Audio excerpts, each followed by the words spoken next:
형님, 식사는 하셨습니까? 오늘 아우가 밤새 뛰어다니며 가져온 소식 진짜 입이 딱 벌어집니다. 회사원이 출근길에 폰으로 사진 한 장 찍었습니다. 딱 30분 뒤, 자, 그 자리에 정밀 폭탄이 떨어졌거든요. 자, 이게 지금 이란에서 일어나고 있는 일입니다. 아따, 형님, 이란을 끝장낸 게 탱크도 미사일도 아닙니다. 시민들 주머니 속 낡은 스마트폰이었어요. 오늘 이거 끝까지 들으시면은 진짜 소름 돋으실 겁니다. 본론 들어가기 전에 구독이랑 좋아요 먼저 눌러주이소 형님. 아우가 밤새 알아봤으니까 의리로 한 번만요. 형님, 이란이 47년을 버텨온 비결이 뭔 줄 아십니까? 별거 없습니다. 딱 하나예요, 공포. 혁명수비대랑 바시즈 민병대가 거리마다 검문소 만들고 동네마다 정보원 심어놓은 겁니다. 거시기 말입니다, 형님. 옆집 아저씨가 정보원일 수도 있고 같이 밥 먹던 친구가 밀고자일 수도 있는 겁니다. 조금이라도 티나면 바로 끌려가요. 맞고 갇히고 심하면 그냥 죽어요. 네, 8,800만 명이 그렇게 47년을 숨죽이고 살아온 겁니다. 근데 형님, 이 철벽 같던 공포 시스템이 2026년에 완전히 뒤집혀 버렸습니다. 약해진 게 아니에요. 방향이 바뀐 겁니다. 예전엔 정권이 시민을 감시했거든요. 근데 지금은 거꾸로입니다. 시민들이 정권을 감시하고 있어요. 혁명 수비대 차량이 어디 숨었는지, 호송대가 어디쯤 달리는지를 시민들이 실시간으로 쫓고 있는 겁니다. 아따, 형님, 구체적으로 어떻게 돌아가는지 들어보이소. 출근하는 회사원이 혁명 수비대 차량 보이면 슬쩍 폰으로 영상 찍습니다. 장 보던 주부가 민병대 뭉쳐있는 건물 발견하면 위치 찍어두고요. 대학생은 카페에서 아메리카노 마시다가 호송대 지나가면 경로 메모하는 겁니다. 이게 이 사람들한테는 그냥 일상이에요, 형님. 근데 이 데이터가 텔레그램 보안 채널 타고 수초 만에 모사드나 CIA 서버까지 날아갑니다. 거기서 교차 검증하고 좌표 확인되면 테헤란 상공 드론한테 바로 찍어주는 겁니다. 얼쑤. 폰으로 찍힌 지 30분도 안 돼서 그 자리에 폭탄이 떨어지는 겁니다. 스마트폰 카메라에서 시작해서 정밀 폭격으로 끝나는 완결된 킬체인이 만들어진 거예요. 형님, 이게 진짜 21세기 전쟁입니다. 거시기 말입니다, 형님.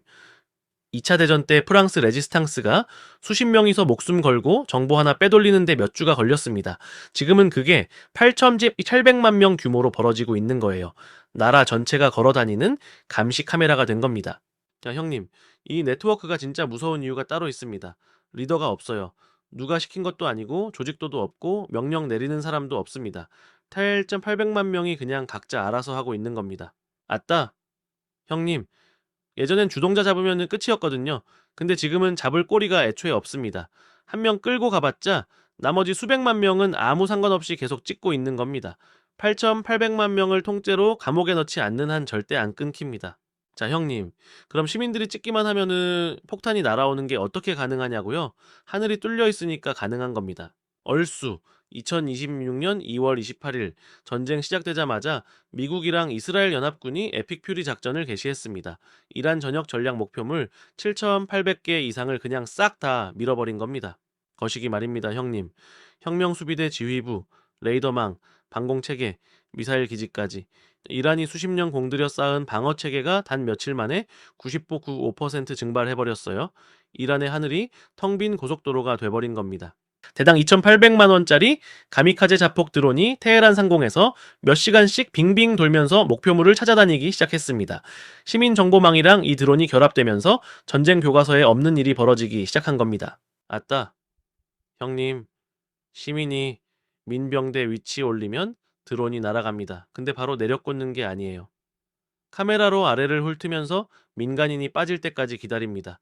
민간인 동선 완전히 빠지고 민병 대원들만 고립되는 순간 그때 때리는 겁니다. 형님, 47년간 시민들 공포에 떨게 만들던 검문소들 있지 않습니까? 모래주머니 쌓아놓고 총 들고 서 있던 그 검문소들이 이제는 드론한테 가장 먹음직스러운 표적이 됐어요. 안 움직이고 딱 고정돼 있으니까 이보다 쉬운 관역이 없는 겁니다. 얼쑤, 형님, 테헤란 주요 도로 차단 시설이랑 바시즈 지역 본부 최소 9곳 이상이 한 줌의 재로 변했습니다. 47년 동안 자국민 억압하려고 만들어 놓은 내부 치안 기구가 외국 군대 폭격 한 방에 해체당하고 있는 겁니다. 거시기 말입니다. 형님, 군 내부 사정도 진짜 처참합니다. 핵심 장성급 지휘관 수십 명이 정밀 공습으로 제거됐어요. 살아남은 지휘부는 군사기지 버리고 민간 병원이랑 학교로 도망쳐 들어갔습니다. 거기 숨으면은 안전할 줄 알았겠지요? 근데 소용없습니다. 회의 장소 정하면 좌표가 드론으로 날아가고 부대 이동하면 시민들이 동선 실시간으로 올리고 무전치면 도청당합니다. 모이면 죽고 움직이면 들키고 말하면 엿듣는 상황이에요. 아따 형님, 이런 상황에서 군대가 굴러갈 수가 있겠습니까? 형님, 이란 정권이 가장 무서워하는 게 시민들이 모이는 겁니다. 매년 금지시켜온 불의 축제, 올해는 달랐어요. 테헤란만이 아니라 전국에서 동시에 거리로 쏟아져 나온 겁니다. 왜 갑자기 안 무서워진 걸까요? 장군들이 기지 버리고 도망치는 걸 봤고 검문소에서 큰 소리 치던 경찰들이 다리 밑에 쪼그려 떨고 있는 꼴을 직접 목격했으니까요. 때리던 놈이 숨었는데 맞던 사람이 계속 쫄아 있을 이유가 없지 않습니까, 형님? 얼쑤. 진짜 기막힌 장면이 나옵니다. 시위대 막으러 곤봉이랑 총 들고 달려오던 바시즈, 민병대가 갑자기 우뚝 멈춰선 겁니다. 머리 위에서 드론 모터 소리가 들렸거든요. 시위대한테 손대는 순간 자기가 표적이 되니까 그대로 돌아서 빠져버린 겁니다. 거시기 말입니다, 형님. 이제 군대가 왜 이렇게 빨리 무너졌는지 파고들어 볼게요. 이란엔 군대가 두 개입니다. 정규군 아르테시랑 1979년 혁명 후 체제 수호용으로 만든 혁명 수비대. 근데 이 둘의 대우가 하늘과 땅 차이였어요. 아따, 네. 형님, 혁명수비대는 건설, 석유, 통신, 금융까지 국가 경제권 40% 이상을 독식하는 비즈니스 제국이 됐습니다. 군대 간판 달고 장사를 한 겁니다. 대원들은 최신 무기에 막대한 보너스, 정규군 병사들은 낡은 장비에 쥐꼬리 월급. 이 차별이 전쟁 극한 상황에서 폭발한 겁니다. 형님, 전선에서 피 흘리던 정규군 부상병이 혁명수비대 병원으로 실려갔습니다. 근데 물자 부족하다, 혈액 없다면서 치료를 대놓고 거부했어요. 나중에 위성으로 보니까 그 병원들 멀쩡히 돌아가고 있었습니다. 정규군이라서 안 받아준 겁니다. 형님, 이게 말이 됩니까? 얼쑤, 형님. 최고 지도자 유고 소식 퍼지자마자 장교들이랑 지휘관들이 재산 챙겨서 제일 먼저 부대 버리고 튀어버렸습니다. 텅빈 막사에 남은 건 18살, 19살짜리 징집병들이에요. 지급된 건 고장난 총 한 자루에 총알 10발이 전부였습니다. 거시기 말입니다, 형님. 단 3주 만에 탈영률 90%입니다. 이건 겁먹고 도망친 게 아니에요. 철저하게 배신당한 사람들이 내린 합리적인 판단이었던 겁니다. 아따, 형님. 연합군은 이걸 정확히 노렸습니다.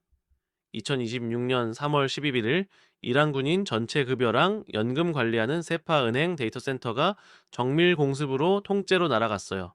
하루 전날엔 멜리은행 사이버 공격으로 온라인 시스템 먹통, 백업 데이터까지 싹 날려버렸습니다. 네, 형님. 병사들한테 돈을 주고 싶어도 서버가 없으니 줄 수가 없는 겁니다. 석유 수출 막히고 비자금 통로 끊기고 급여 시스템까지 가루가 됐어요. 대동맥이 잘려나간 겁니다.